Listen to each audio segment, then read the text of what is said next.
So I wanted to talk about Xbox Game Pass and Microsoft's announcement for Xbox Game Pass. We've had a season gaming conversation prior video with Jordan we did around game subscription services. And funny, we probably need to go back and do a version 2.0 of that conversation, because since we had that conversation, Game Pass has launched, Jump has launched, who we've chatted with and we're friends with. A lot has changed since we had that conversation. The loot box, kind of craziness that happened in the fall. And it's interesting to see where this part of the industry is going and growing. But the big announcement, in case you missed it, let me just touch on the basics here, and that is that so Xbox Game Pass, if you're unfamiliar with it for whatever reason, I don't know why you'd be listening to Season Gaming if you were, but it's $9.99 a month. It is on Xbox One and some Play Anywhere games as well. It includes now almost 150 games in the catalog, and you can download those games and play them just as if you have bought them digitally. There's no limit to what you can play. You don't have to stream them. You get full achievements, and on top of that, if for any reason, they announce that a game is leaving the service. I believe only one game has left the service so far, which is Metal Gear Solid 5, I believe, is leaving on February 1st or March 1st. But if you do want to buy titles, you get 20% off as well. So it's really good value. I've enjoyed it. It's made me try some games that I wouldn't have tried otherwise. But the big announcement, and the reason this is our main topic today, is that Microsoft announced just this week that all first-party titles from Microsoft Studios will launch day and date into the service, just as their worldwide release date. So that means that Sea of Thieves, which we've been talking about, that's releasing on March 20th, will, if you're a Game Pass member and you planned on buying that game digitally, you really don't have to now. You're going to get the full game on March 20th, just as if you had bought the game. State of Decay 2, obviously, is supposedly coming later in the spring, maybe early summer. Crackdown 3 is coming later this year as well. Obviously, we expect Forza Horizon 4, whatever Playground Games' new Forza title is, coming later this year. Microsoft also, just to clear any confusion, because there has been quite a bit across social media, they also announced that all future titles, and yes, that includes Halos, Gears of War, Forzas, games like, Ori, all those first-party titles will be launching into the service day and date, and they will not leave the service. So all first-party titles will remain in the service as long as you are a subscriber, and that's an important note to make, because people right away had the assumption of, they're going to put Sea of Thieves in there March 20th, but then they're going to take it out on May 1st, and if you want to keep playing it, you'll have to buy it. They've confirmed that is not the case. It'll stay in there forever. So I kind of wanted to unpack this. There's a lot to think about from an industry implication standpoint here. And, I think that a lot of conversation around it, sadly, as we see across this industry, and part of the reason we do what we do here at Season Gaming, is that it was shallow. It was really two camps. It was the pro Microsoft people who are saying, this is great value, it's fantastic, it's all positives, versus the other camp, which is, Microsoft's trying to kill publishers and there's no reason to buy used games now, and all this crazy stuff. So there's actually a lot of things we can talk about here, and Bird, I think you and I can just kind of go back and give our opinions on some of these in a more educated fashion and more unbiased fashion than a lot of these outlets. So let's kind of start with single player games. So there's been a lot of talk about single player games going away. We've already commented that's not true, it's nonsense. But there is a fact that funding single-player games, especially large single-player games, AAA games, is very expensive. And if they don't do well, they don't have the tail on them to recoup those costs. And so one of the things here that is a possibility for Xbox Game Pass is to allow a developer to say, okay, I'm going to spend X million dollars, say $50 million, developing a pretty large single-player game. I'm going to launch it on Xbox, PlayStation 4, Switch, PC, what have you. But in addition to the normal sales route, the normal marketing, the normal sales route, the normal digital sales, physical sales, Amazon, Best Buy, discounts, all those things that the publishers deal with, right? I can also gain 20% or 40%. I don't know the numbers. Microsoft obviously doesn't release them to people like us. But I can also recoup some of those costs by allowing Xbox Game Pass subscribers to play the game. Um, so in that way, it can, kind of assist in the development or the funding of the development, some of these titles. And that would obviously scale, right? If you're a smaller developer developing a smaller game on a smaller budget, it can be as important or even more important than it could be to a large publisher or company spending tens of millions of dollars. So let's start there on single player games and what it could mean, and get your thoughts there. Yeah, I think it'll be kind of a good thing. And one thing I kind of want to mention just on the basic idea of like a developer, if they're thinking about making a single player game and they're going to be an exclusive or even a third party that'll come to Microsoft Game Pass eventually, if you can pretty much promise them that, you have ever so much subscribers, they will be able to see, touch, and play your game. I think that's going to be very lucrative for them in general because they're going to have a lot of people that are going to be able to play their game that otherwise wouldn't have played it because they would have had to buy it or whatever the case is. And from a exclusive standpoint, I mean, I think that'll be pretty important for them too. You might have someone that, Sea of Thieves is a good example. Like, I never really cared for that game or whatever. And then you have the Game Pass, and you're like, hey, it's here on launch date. Everybody's talking about it. Let me give it a try. And it might turn into those people's favorite game. And then they'll be going forward supporting, Rare or whatever it is that they're doing. So I think in general, if you look at it from a positive standpoint, and if you were a developer or publisher, whatever the case is, I think it'll work in your favor if you think about it in a very kind of optimistic way. Now, there's some negatives to it as well, but you kind of have to think about with the way the gaming industry is today. There's so much game ABD. There's so many big games and everything that if you're just putting your game out there for people to just try and take a look at, what do you have to lose really, unless you're a big developer like the Call of Duties and Battlefields like that. No, I think you touch on a great point there. And one of the things I was going to say we need to talk about is exposure. If you think about something like Ori and the Will of the Wisps, Ori's developed a name for itself. But I mean, how many more people will play that game? Sea of Thieves is a perfect example that you used. How many more people will play that game now on day one or at launch because it's in Game Pass? I think you might even be one of those people, right? Like, you were kind of iffy on Sea of Thieves because it really is a better game in multiplayer, as we've talked about, and you lean more towards single player experiences in general. So, but now you'll be able to download it on day one. You and I can hop in there with some buddies, goof off. For all we know, you may love it, and then it becomes one of your most played games. So, yeah. Something really quick before we change subjects, and I just want to give you an example of a gamer. So let's say I'm a big Nintendo guy or a big Sony guy, and I've kind of stayed away from Microsoft for a long time, and I just don't really care for Microsoft. But then someone propositions me and says, hey, you can get a brand new Xbox today, Xbox One S, for $200, and then for $120, you can get the Game Pass for the next year. And you can have access to every single exclusive that's out or that is coming out or whatever. You might have new Gears of War gamers. You might have new Halo fans. You might have new whatever it is, Fable fans, all the exclusives that come out of Forza fans, whatever, like someone that was a Gran Turismo guy. So I never really touched on Forza before. I never played it. Everybody told me it sucked. Well, they play it now, and all of a sudden you have a new Forza diehard fan that's going to start playing those games. So I think it's important for people that are not Microsoft people to kind of think about it from another person's perspective, and kind of see what this now has to offer. Because for $350 and on top of Xbox Live, you can have games unlimited to you, 100 plus games for the entire year in buying that console, which is pretty massive if you think about it from a at-home experience for somebody that's never played a Microsoft console. No, excellent point. And part of why we're having this discussion, I think you're absolutely right. I mean, especially as the later generation goes on, right? You're getting to the point, as you just mentioned, where the PS4 Slim, the Xbox One S are tremendous values, especially around the holidays. We saw some absolutely, bonkers deals that you could get. So if you imagine you could spend $10 a month and get that entire catalog, not just all those other smaller games, but you get Halo and Gears and Forza and Sea of Thieves and Crackdown 3 and State of Decay 2, and then eventually, right, you've got Fable, obviously, whatever, if they bring Perfect Dark back, all those other future franchises, Ori, it's amazing value. I don't, it goes without saying that games are $60 in general. If you planned on buying Crackdown and Sea of Thieves this year, Game Pass just paid for itself for the entire year, and you get 150 other games to go with it. It just it absolutely makes perfect sense to be a Game Pass subscriber. In fact, it almost makes sense. It doesn't make sense not to be.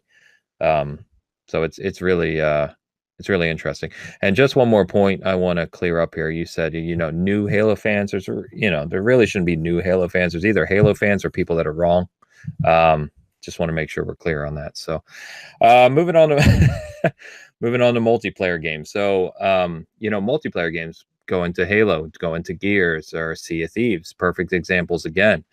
When Gears 5 or 4, excuse me, Gears 4 got put in the Game Pass back in November, December, I believe. I think it was November.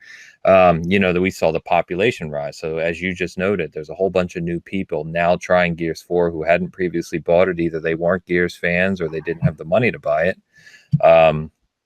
Now trying the game. And so it can help with that population of the game, especially when you think about the services that Microsoft has really worked on for the Xbox as a platform. And those often get overlooked, I realize. But things like looking for group. So now you're looking for group, architecture for Sea of Thieves, instead of the 1 million people that may have bought it in the first week, now includes 3 million people, because you've got a couple other million people that are Game Pass subscribers who have downloaded Sea of Thieves to try it. And that just brings more people together, more people playing the game, more people partying up, having a good time. It's just one of those domino effect type things. And you touched on it. It's just like one thing after another. You look at the overarching structure of the platform, the game, the subscription, and it really just ties it all together. It's really interesting. Yeah, I think that's a good salesmanship point on that point too. I mean, if you were a gamer and you were not biased for any console maker with Sony, Nintendo, Microsoft, whatever, and someone propositioned you and said, hey, do you want to play a game that has a population of 3 million people, or do you want to play a game that's got 1 million? Well, obviously you're going to go to one that's got more, because you have more games that you can play, more people to play with, etc. So I think that's kind of important, and it's kind of funny. And just looking at the wall behind you, all the Halo merchandise, this kind of stuff. So a lot of people don't realize that a game is a lot more than just a $60 price tag that you buy at the rack when you're buying a Halo title. There's licensing that goes out for everything that's, in our background right here in mine and Ains's background, posters and stuff. So I think the Xbox brand in general can really do something really well with this if they continue to launch it the way it seems like it's going. But from a multiplayer standpoint, I mean, there's just so much, new friendships can be made that way, new people playing together, etc. So I hope it does this, as kind of what we're hoping it does. Yeah, agreed. So let's talk about used games. So used games have been a big topic for several years now, honestly. Publishers trying to find ways to stop used game sales, which is disappointing in one way. You can understand it in another. There's always the whole, economics of the situation versus the end user.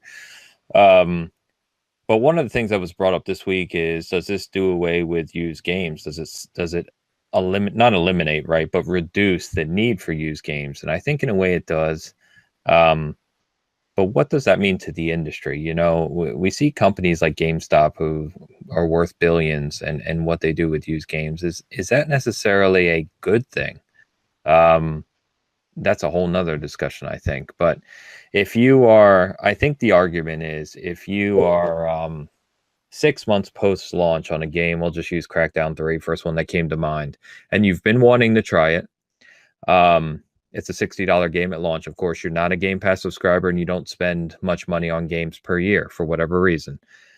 Why would you not? I think the argument is, why would you go spend $20 on a used copy of Crackdown 3 at GameStop or anywhere else, or eBay, Craigslist, etc., when you can spend $10, play the full game for a minimum of 30 days, and really play the hell out of it and see if it's really worth it. And if it is worth it, then why would you not just keep subscribing to Game Pass, which of course is kind of the argument, right? It gets you tied into that universe or that subscription.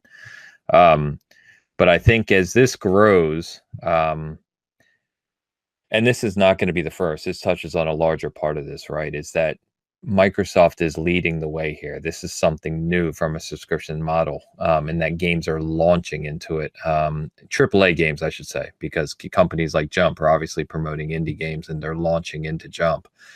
But from Xbox Game Pass, you're talking about these big blockbusters launching. It's very similar to what Netflix has done, right? So you think just a few years ago, Netflix originals were not a thing. It was just content we all knew, right? Shows and movies that we had all seen, and you could just stream them now. Nowadays, you go on Netflix, there are more Netflix originals than you can watch. And we talk about all these all the time, Bert. And many of them are excellent.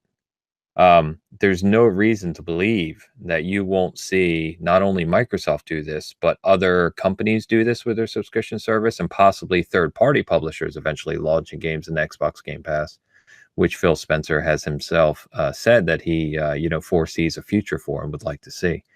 So I think from a used game perspective, this is going to have some impact, if not a lot on day one, of course, because this is just Microsoft, it's just first party. But in the long term, you can kind of see where this road is leading, and it looks very similar, I think, to what the streaming services look like. Yeah, I've kind of I've heard a little bit of this talk about from the negative side that this is kind of what Microsoft was initially trying to do when they originally launched the Xbox One, to kind of do away with used games and the whole DRM conversation, and how you can have everything on your hard drive already or whatever. It's kind of weird because when you mentioned the term industry, so I think the industry, like coming from Sony, Microsoft, Nintendo, I don't think they care for used games and that kind of used game industry, which is kind of separate from the, I guess, the first part of the industry thing. I don't. They lose money. I mean, why would they care when someone can go buy the game for $50, $60 new? And also developers. I don't think developers care for used games that much in general. But that kind of makes the point of here, you can have the Game Pass service for $120 a year, and you can have as many games as you want, and then you're getting it at a cheap deal. Even if you want to go in for 1 month and check out that one game and get 40 hours out of it, you're spending $10. So kind of to your point, it doesn't really make sense to kind of go for that used game at GameStop or whatever you have nearby when you can get the Game Pass for $120 a year. But I don't know. I think the thing that's kind of unfortunate for me is that I'm more of a physical media person. I don't really care for digital unless I'm forced to, even though it's more convenient. So I take it two ways. I like collecting something, as you can kind of see back here. But I also like the convenience of just being on my couch, going to a menu and hitting start that game, and it plays without me having to get up and change the disc. But I don't know. I think digital is the way that we're going to kind of see it. I guess the industry is moving that way in general. But I have heard that a lot of people do buy like a lot of credits for like the PlayStation, for Xbox, and Nintendo physically. They'll actually go to a GameStop or a Best Buy or whatever, and they'll buy that card instead of just going on their console. And I guess that's for reasons of purchase, because you can only use it with a credit card. So some people just have cash, and they prefer to buy their credit that way. But it can go both ways. And to your point, I think this is kind of a bigger conversation than what we're talking about today. Yeah, and we know that digital is the way it's going, right? The percentage of market penetration for digital games is higher every year. I think you and I are part of that small group of holdouts that prefer physical in all areas. In fact, I'm already thinking I'm a Game Pass subscriber. I will play Sea of Thieves via the Game Pass on day one, but there's no doubt in my mind that 6 months down the line, whenever I can find Sea of Thieves as a hard copy for 15, $20 or what have you, I'm going to buy it, just because I know I want to have it. And I just like having that disc. But I think if you look at movies, if you look at Blu-rays, DVDs, if you look at CDs, there were holdouts in each of those, right? There were holdouts that were still buying their discs or CDs or what have you. And, especially in the audio realm, that's really, really gone away now. So I think games are just headed that way. It's just a longer tail. And I think Microsoft is being one of the pioneers with this decision. Yeah, I think something we might see in the future too is we'll still get collector's editions that have no games. A lot of people are like, "Oh, that's a stupid collector's edition. They didn't include the game." Well, the reason a lot of people are doing that is because most people buy game digitally. So, do you still want the collector's edition with that statue or that cool print that it came with or something? So I think that'll change the way those kind of get delivered. If only they lower their prices to what they should be anyways. Kind of like Dragon Ball Z is a good example. They wanted $130 for it, collector's edition, and the only thing you got additionally was a steel box and a 7-inch statue, which didn't make sense to me. So is that 7-inch statue worth an additional $60? No way. So I had to change that out. But we'll see how it happens in the future. Something like that, maybe just a statue and maybe a steel book, will come with it or something. But I don't know. I hope they don't do it with collector's editions as well. Yeah, no, I'm with you, and I think we buy enough of those. You make a good point. It's kind of funny because that almost touched on another point you made about licensing in general. So, if Microsoft, I'm certainly not going to say if Microsoft was smart, because I don't claim to be smarter than Microsoft. But if you think about it, it would be kind of cool if it does go this route and they start pushing their first party IPs down the Game Pass route, and it's really takes over on a digital sense. It would be kind of cool to see them develop a better way for fans like us to buy collectibles for those Microsoft IPs. Halo does a good job of it. Go figure, if you couldn't tell. Just because they're such a big company, and 343 has an entire division called Halo Gear that does this kind of stuff. But for other Microsoft IPs, it'd be kind of cool to see, straight collectibles sold, so that even if you were buying digital or a Game Pass subscriber, you could get a Marcus Phoenix statue as a standalone purchase that was officially licensed, something like that. Yeah, despite software going more digital and less physical, collectibles are more sought after, and you can find more collectibles for games than ever. I mean, you can go to a GameStop right now, and there's now World of Nintendo, there's Amiibos, there's PlayStation type Amiibos coming. I mean, there's collectibles ever. When we were kids, you maybe saw a plush of a Mario or a Sonic, and that's kind of it. That's all you had. Even posters were hard to find. So it's kind of weird how that's kind of flipping. But it's, once again, another conversation that we can probably touch on later. All right, Mr. Amiibo, we get it. Amiibos, we got it. But no, you're right, and I think that a separate conversation. But I think that's why GameStop went the way they did, right? Everyone was talking about how used games are dying, and so they announced they were getting into collectibles a few years ago, and now they're doing just fine. So, remember, anyway, you can buy socks at GameStop now. Socks. Hey, I had an executive meeting on Monday, and I wore my Gears of War socks, proudly representing. So, so let's talk about cost of value, which we already touched on. This is going to be short, but I think cost of value, this goes without saying that it is a tremendous cost of value. As we already said, you buy 2 games on an annual basis, new AAA releases, and you've paid for the service on a year. Never mind all the other first-party releases and all those other games that are already in there.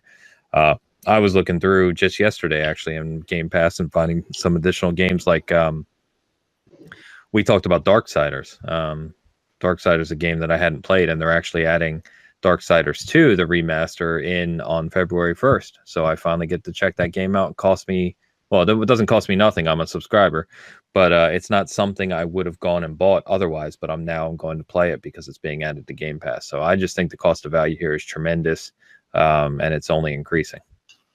Yeah, the simple side of it, and I'm sure the maths have been done already. From Microsoft, is selling a game at $60 at retail when new, going to actually make more money from a subscriber or for someone that buys that? Well, as we've all talked about, all new releases kind of make most of their money in that first 30 days, first 20 days, whatever it is. And after that, it kind of falls off. And unfortunately, people that buy a game down the road for an older game or something might be harder to find, and they might go to GameStop instead and pay $20 for it, or they might wait for a crazy Black Friday sale where they can get a $10 to $15 software title there. But if you got to keep in mind, there's going to be a lot of subscribers out there that are going to maybe play that game or maybe not. And I think the majority of gamers, as we've touched on before, are casual gamers. So you're not going to see a gamer that's going to play 10, 15 games per month. You're going to see someone that your average gamer is going to play maybe 1, maybe 2 games per month. So I think at the end of the day, depending on how long these subscribers stand, and of course, we're just thinking about this towards the future. We don't have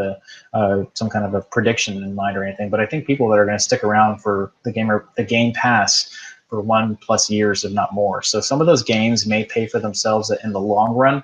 I think if publishers and developers are wanting to make all that money at the front end, I think that might be kind of a thing of the past. I think with subscription gaming and these Game Passes in general that may come from other companies as well, you might see a longer term payback to you versus up at the front. Yeah, all good points. All good points. So let's transition to the fact that this is a digital only service, of course. What's that mean for the long term? A lot of people, you and I included, talk about how we like to own our games. And, I go back and we pull a game off of our shelves for season reflections every time we do a Bitcast. I go back and I can throw a Super Nintendo cartridges anytime I want, and that game will never be taken away from me. It's just sitting on the shelf there. I'll play it whenever I want. From a digital-only service, we look at something like Steam, which has led the way here, but the mere fact is, no matter how you look at it, you do not own that game. You own a license.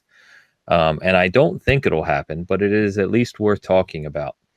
That if one day, Valve just says, you know what, we're done here, and Steam's done. We're shutting it down. You've got 6 months to finish playing your games.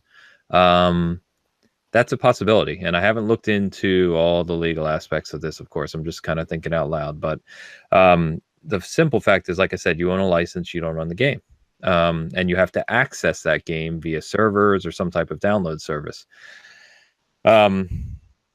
So what does this mean? Microsoft, unfortunately, doesn't have the best history in this era. They're just shutting down Groove Music, which they tried to already rebrand and relaunch. And, they're the people who had libraries on Groove are having to shift that over to Spotify or download their music before it goes away. And, what happens if someone was on a military leave for 6 months and they didn't have access to Groove, and you get home and it's like, well, Groove's gone and all your music is gone. There's situations like that which are just kind of scary. I don't know. I like having something physical that I know is mine and I know I will own forever. And that is not what this is with Game Pass. You have access to it until they take it off of the service. And I think that concerns some people. Does that concern you? No, let me tell you why. I think it's because we subscribe to a lot of things today. You mentioned Spotify. We subscribe to that. We can listen to all that music, that person's albums, as much as we want. But we don't even own that really. It's kind of like you just listen to what you want at that moment. You can't download it for later consumption if you'd like. Netflix subscription service, we never own any of those movies. We watch them and then they go back into our queue. Some of them leave the monthly basis or whatever. I think if people approach it as a Netflix type or Amazon Video type thing, we're subscribing to all that stuff, and this is more seen as a subscription service, and you shouldn't view any of the games in the Gamer Pass as your game. If you want something that's going to be yours, go buy the game. That's kind of another reason why I never really buy digital unless, once again, I have to. I like to have everything physical. Even if that game's no longer going to exist, I at least have my machines that I can play them on again in the future if I ever want to. I mean, we have like a Nintendo 64, GameCubes that I can still boot up and put the disc in and play. So I think digital in general, I think that mentality for, as we always like to talk about, the millennials and even people younger than millennials, I think they're kind of used to that already. You buy that, no one buys CDs or records and stuff anymore. Some of us do. But, I do.